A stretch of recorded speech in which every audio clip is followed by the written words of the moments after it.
आपके लिए मैथ्स के शॉर्ट रिमाइंडर, क्योंकि सीजीएल मेंस होने वाला है आपका, और या चाहे सीएचएसएल मेंस हो या सीपीओ एग्जाम्स हो। तो सबसे पहला क्वेश्चन देखते हैं।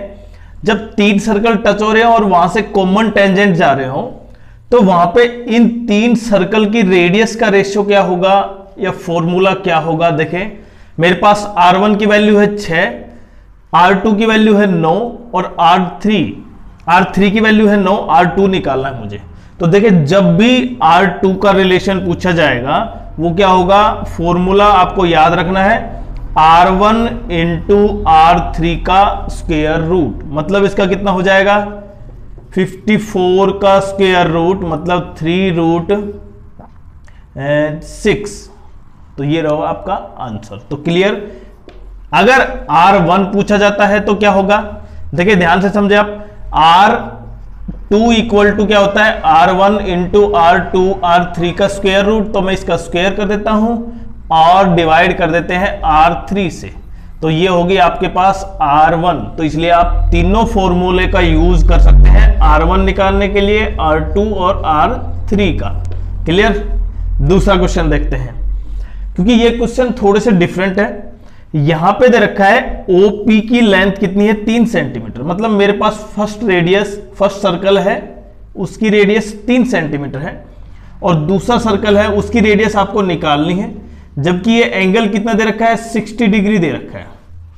तो हमें क्या करना है, यहां पर एक स्क्वायर ये एक रेक्टेंगल है, में ट्राइंगल में है दोनों पार्ट, तो मुझे निकालना है लार्जर सर्कल की रेडियस।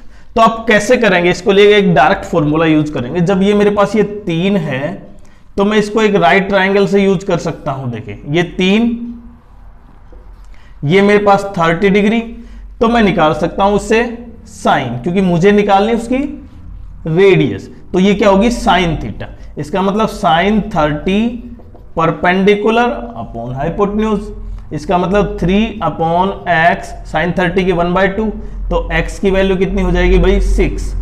तो ये मेरे पास ये इसका हाइपोटेन्यूज कितना आ गया, इसका 6 आ गया। क्लियर। तो ये वैल्यू हो गई 6। अब इसमें ये रेडियस जोड़ेंगे, ये कितनी थी 3 और ये क्या थी मेरे पास, अब मुझे ये निकालना है। तो आपको ध्यान रखना है, अब ये टोटल लेंथ होगी 6, तो ये 3 ये और ये हमने मान ली x। क्लियर। अब इसमें भी फिर वही रूल, साइन थीटा परपेंडिकुलर कितना हो गया x और हाइपोटेन्यूज कितना हो गया 6 + 3 9 + x, 6 + 3 9 + x, और साइन 30 कितनी वैल्यू होगी 1/2, इसका मतलब x अपॉन 9 + x, क्रॉस करेंगे 2x = 9 + x, और x की वैल्यू कितनी हो जाएगी भाई 9। तो ये रहा आपका आंसर डायरेक्ट। क्लियर। तो इस तरीके के क्वेश्चन होंगे तो आपको इस कॉन्सेप्ट के बेसिस पर यूज करना होगा। क्लियर। नेक्स्ट देखते हैं।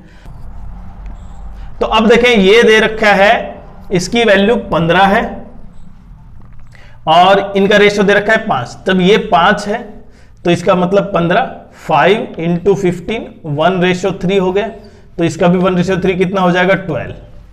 अब क्लियर है। अब यहां से यहां तक ये 12 हो गई, यहां से यहां तक ये टोटल 15 हो गई।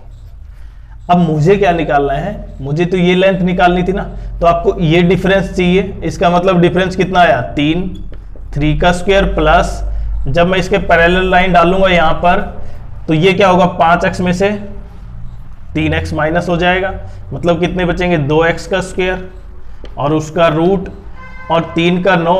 x की वैल्यू कितनी है, यहां पर x रिप्रेजेंट कर रहा है, दोनों में डिफरेंस कितना है देखें 4 5 3 और 4, जो दोनों का डिफरेंस आया उसका स्क्वायर कर देंगे और रूट। ये रहा आपका आंसर।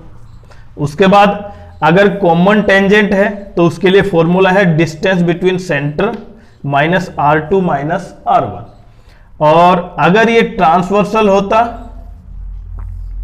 इस तरह का, तब आपको क्या करना था डिस्टेंस स्क्वायर -r1 + r2 का स्क्वायर। तो केवल फॉर्मूला यहां पर चेंज हो रहा है, यहां पर चेंज नहीं हो रहा है। क्लियर। नेक्स्ट वीडियो में देखते हैं नेक्स्ट फॉर्मूले।